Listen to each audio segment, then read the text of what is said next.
My stepson destroyed my car without permission on my biggest career day. I supported the entire family for 3 years while he hated me.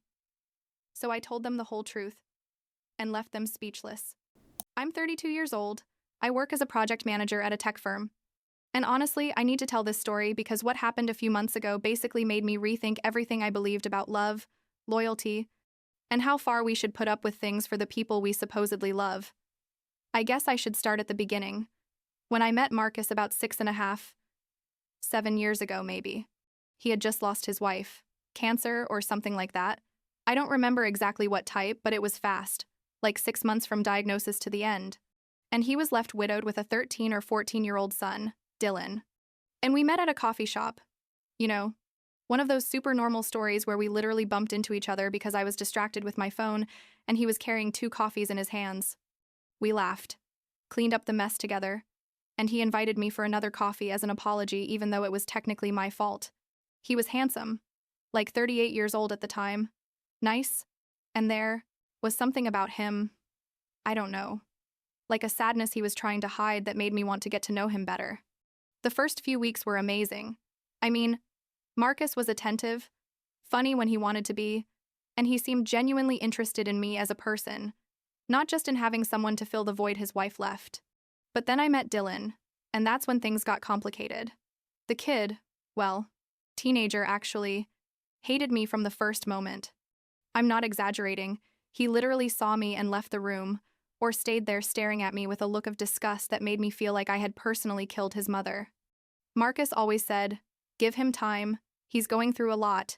He lost his mom barely a year ago." And I understood. I really did. Because I can't imagine what it's like to lose your mother at that age. So I tried, you know? I tried to connect with Dylan.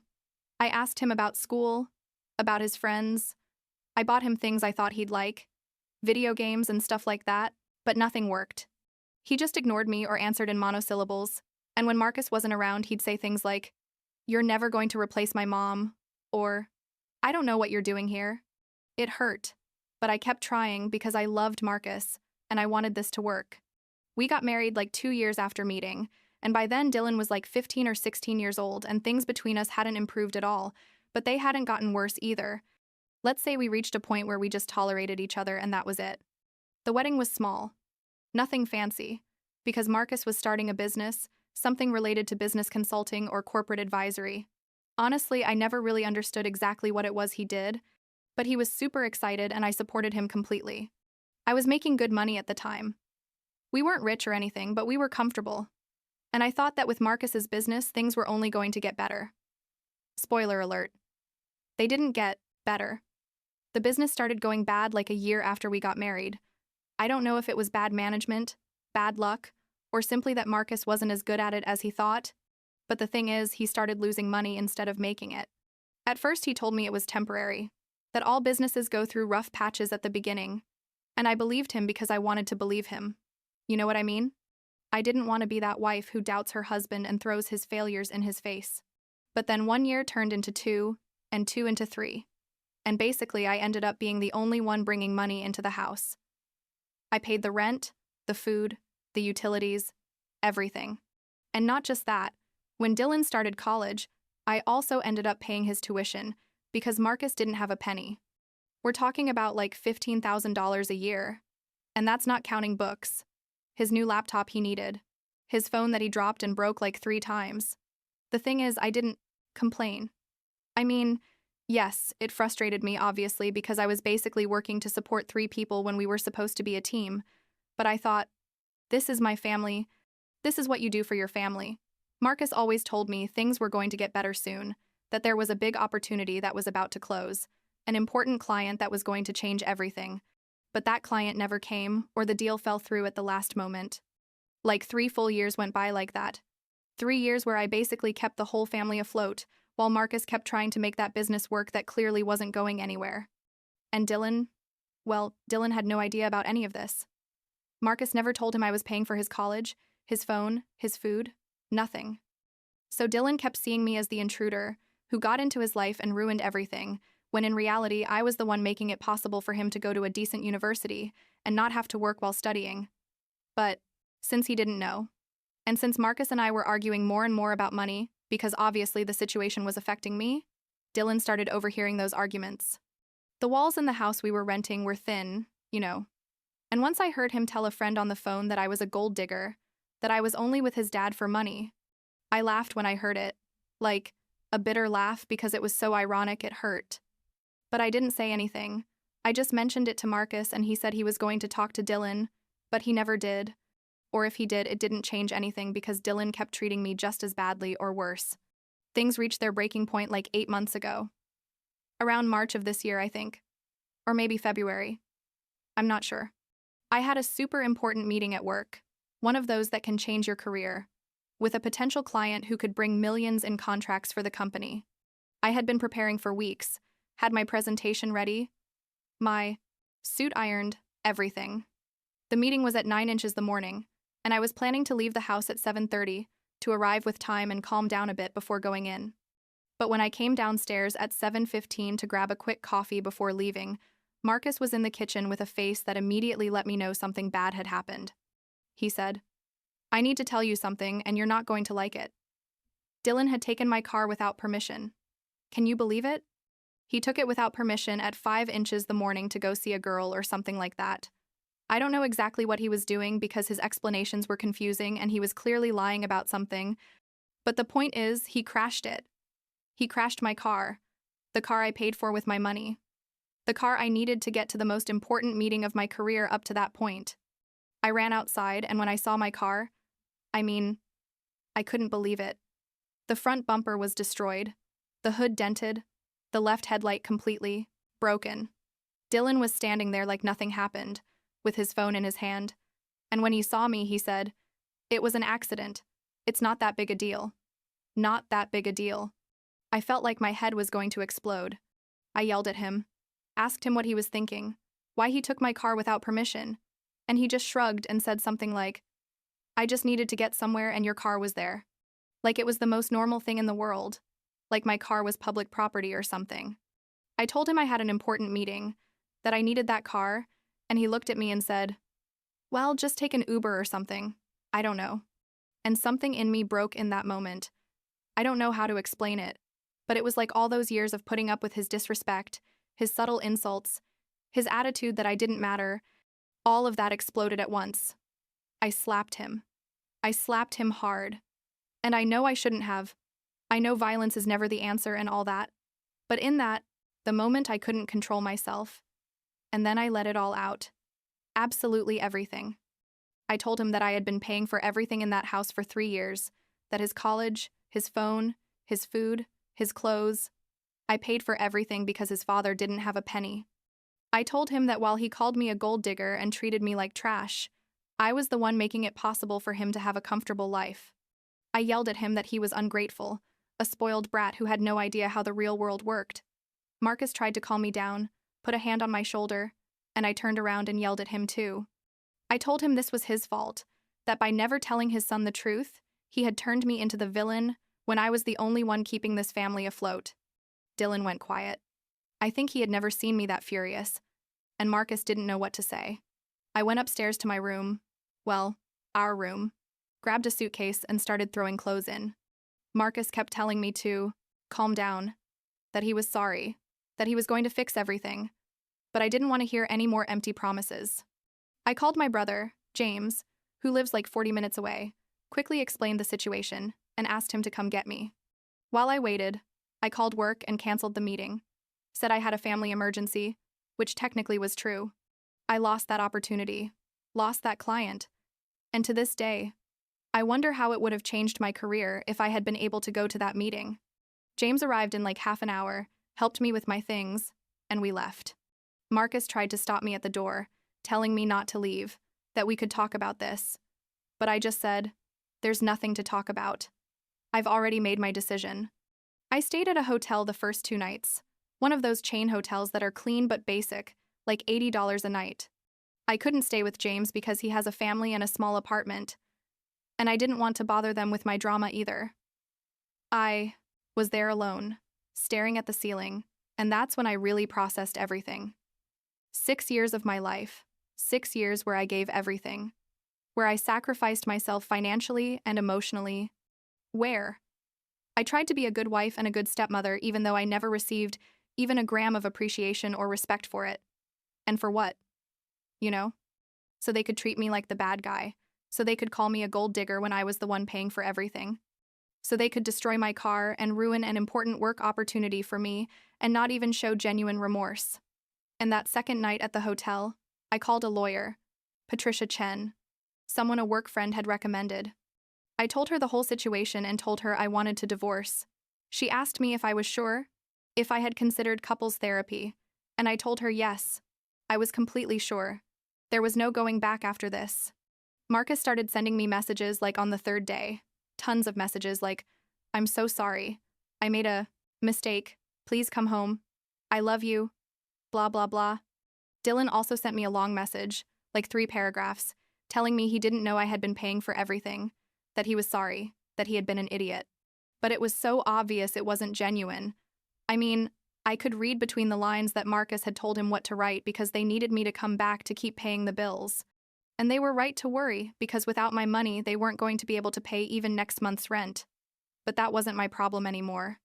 I replied to Marcus with a simple message. I'm going to divorce you. Wait for the papers. I didn't reply anything to Dylan. Like 2 weeks went by and Marcus kept sending me messages, now more desperate. He told me, please let's try again, that he was going to change, that he was going to talk seriously with Dylan, that he was going to look for a real job and leave the business if that's what I wanted. But I knew they were empty words. The same promises he had made me 1,000 times before and never kept. So I decided to do a test, because I was curious how far he was really willing to go. I sent him a message saying, if you really want me to come back, Dylan has to leave. He's 19 years old, he's an adult, let him find his own place. It was a trap test, obviously, because I already knew I wasn't coming back anyway, but I wanted to see if I was really his priority, or if his son was always going to come first.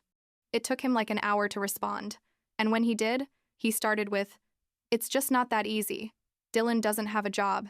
He doesn't have savings. He's my son. I can't just kick him out like that. I sent him another message saying, so your answer is no, you prefer Dylan over me. And he responded something like, it's not a matter of preferring one over the other. You're both important to me. There has to be another solution. And there I had it. Confirmation that I was never going to be his priority. I took a screenshot of that whole conversation and sent it to Dylan without saying anything else.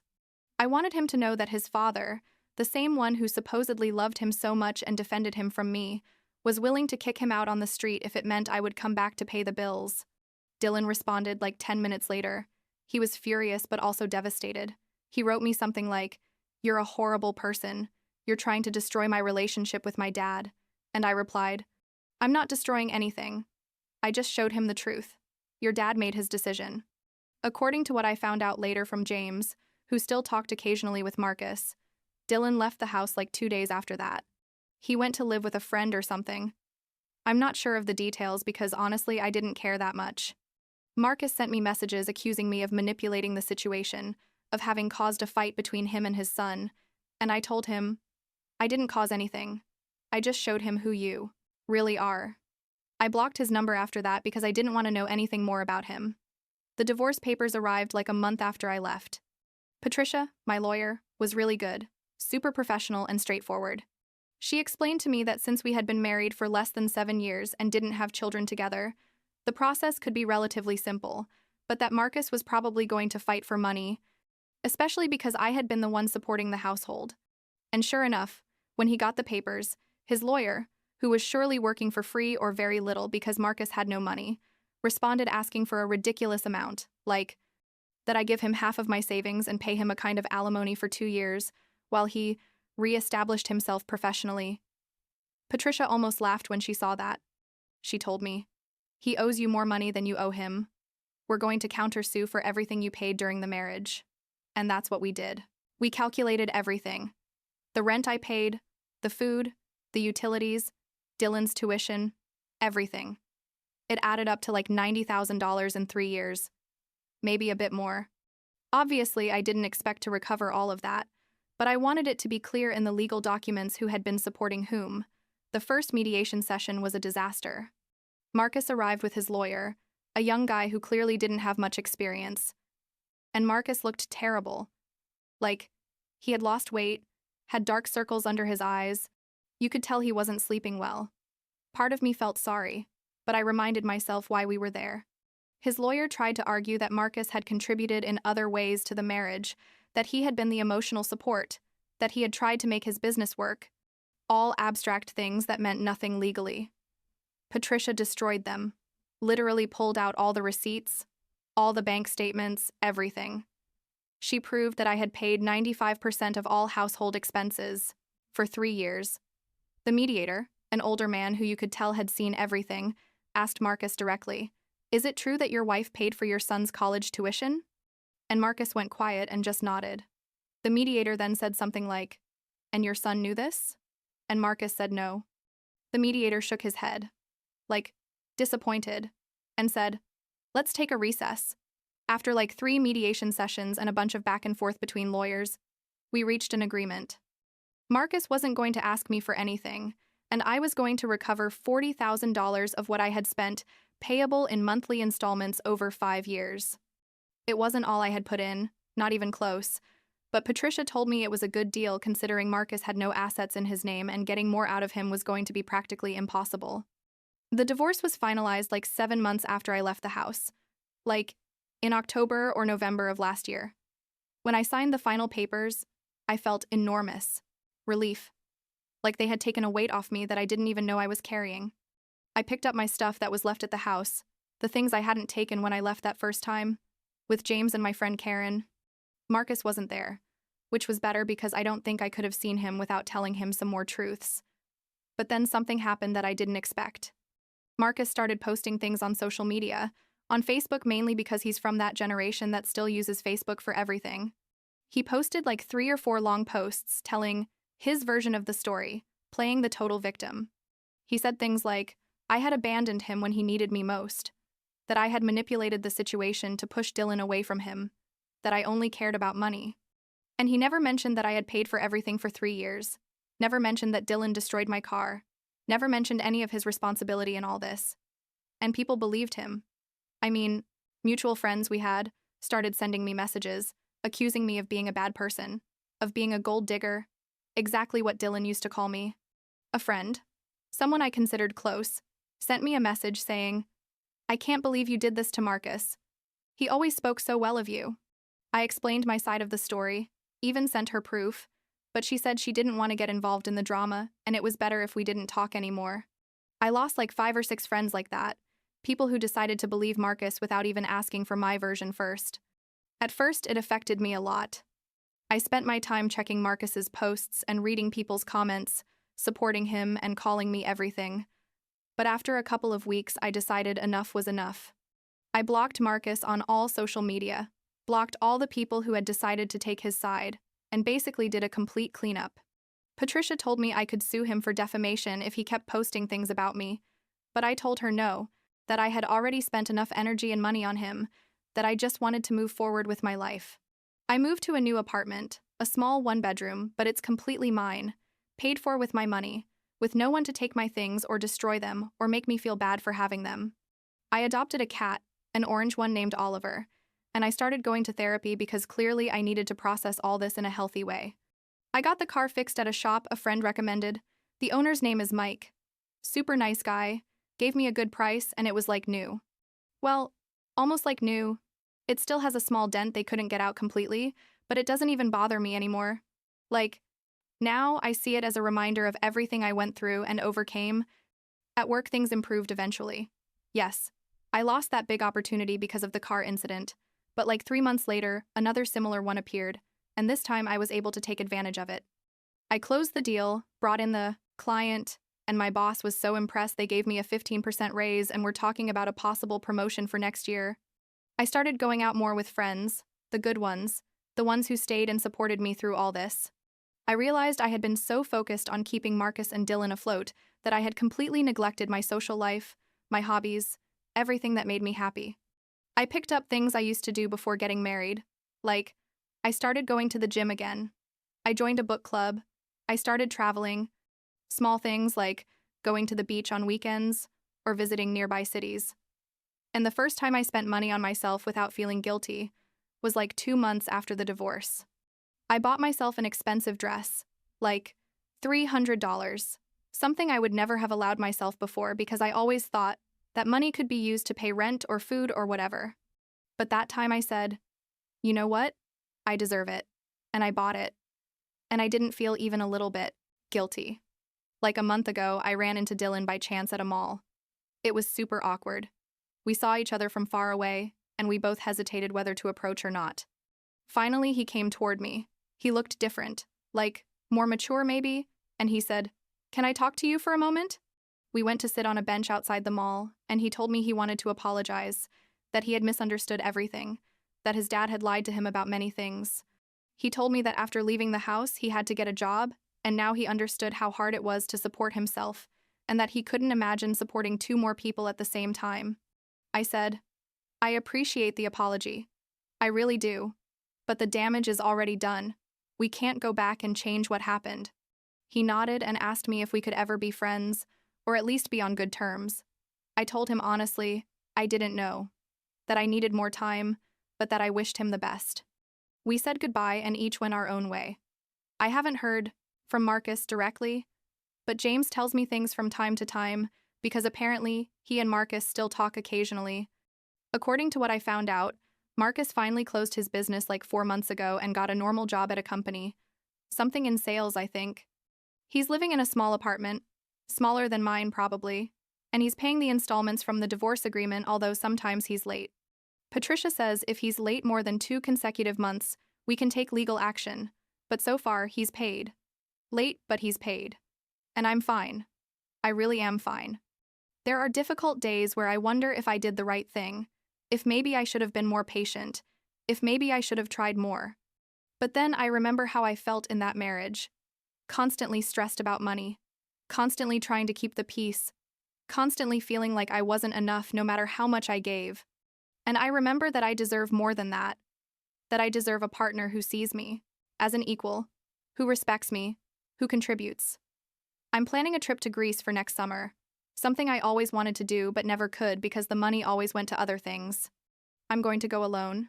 2 full weeks. I'm going to see Athens, Santorini, all those beautiful islands I've seen in photos. And I'm going to do it with my money.